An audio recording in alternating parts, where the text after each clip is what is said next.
प्रबुद्धजनों प्रणाम। हीलिंग पथ की यात्रा का ये 19 अंक है। सम्मानित पाठकों के उत्साहवर्धन से प्रेरणा पाकर इस विषय में विचारते हैं कि जैसे जैसे जीवन की यात्रा आगे बढ़ती है, जीवन से जोंक रूपी संबंध सब अलग हट जाते हैं। इस क्रम में व्यक्ति एकदम अकेला रह जाता है। यही वह समय है जब मनुष्य कुछ घबराने लगता है, पश्चाताप करने लगता है और गहनतापूर्वक विचार करने लगता है।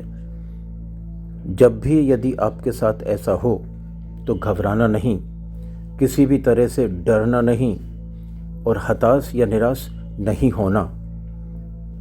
इसे इस प्रकार लेना कि अच्छा हुआ स्वार्थी झुंडों से पीछा छूटा, क्योंकि झुंड या तो कायर बनाते हैं या अपराधी। दोनों ही प्रकार के झुंड अंदर से बहुत भयभीत होते हैं। ऐसे झुंडों को न तो रात की नींद प्राप्त होती है और न ही दिन का चैन। उनका अपराध उनसे ये दोनों चीज़ छीन लेता है। वैसे तो अकेले रह जाना घबराहट उत्पन्न कर सकता है, किंतु इस घबराहट को परमात्मा द्वारा ली जाने वाली परीक्षा ही समझना। जब भी आप इस परीक्षा से निकलेंगे तो एकदम नए रूप में।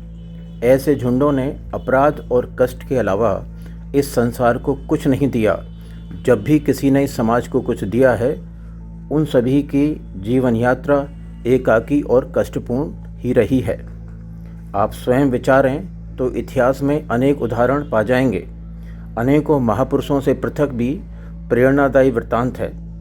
एक बाज अपनी 40 वर्ष की आयु होने पर अपने कठोर पंजों और चोंच को तोड़ता है, पंखों को उखाड़ता है, कुछ समय एकांत में प्रतीक्षा करता है और तब उसे नए पंख, शक्तिशाली चोंच और एकदम नए और शक्तिशाली लचीले पंख मिलते हैं, जिनके दम पर वह आगे के 30 वर्ष का जीवन और जीता है। अधिकतर व्यक्ति झुंड में सुरक्षा ढूंढते हैं, किंतु जो किसी झुंड का भाग नहीं बनते, ये वही होते हैं जिनके लिए परमात्मा ने कुछ विशेष सोचा होता है।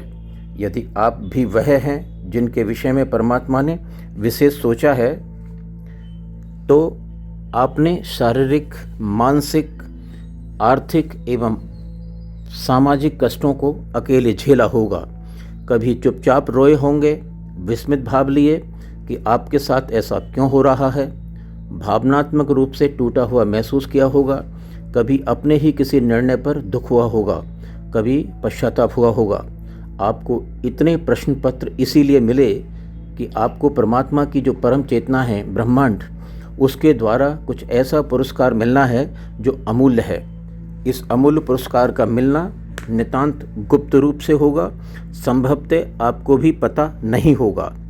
इसका आभास आपको इस प्रकार से होगा कि अब आप इस संसार से मिलने वाले मान और अपमान से पूर्णतया अप्रभावित हैं। ये तो मिलने वाले पुरस्कार का एक तथ्य है, जबकि इसी के कारण अब आप देखेंगे कि सभी प्रकार के झुंड, जिसमें पूर्ववर्ती मित्र, संबंधी, सहकर्मी, कुछ अजनबी आदि के झुंड आपसे अब भयभीत होने लगेंगे, क्योंकि यही वह विलक्षण अवस्था है जब आपकी उपस्थिति ही संकल्प है और आपकी उपस्थिति ही सिद्धि है।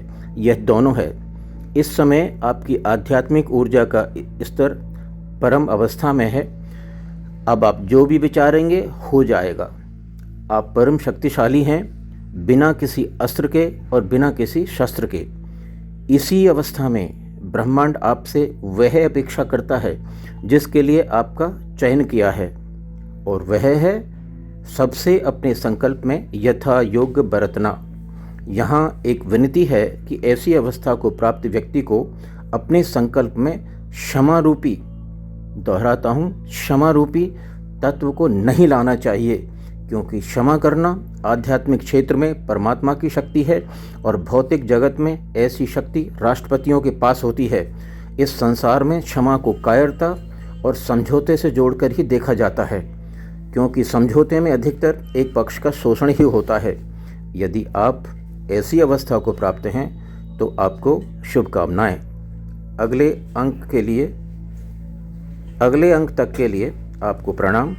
आपसे अपेक्षा है कि आप इस विषय पर अपनी बहुमूल्य समालोचना भेजें।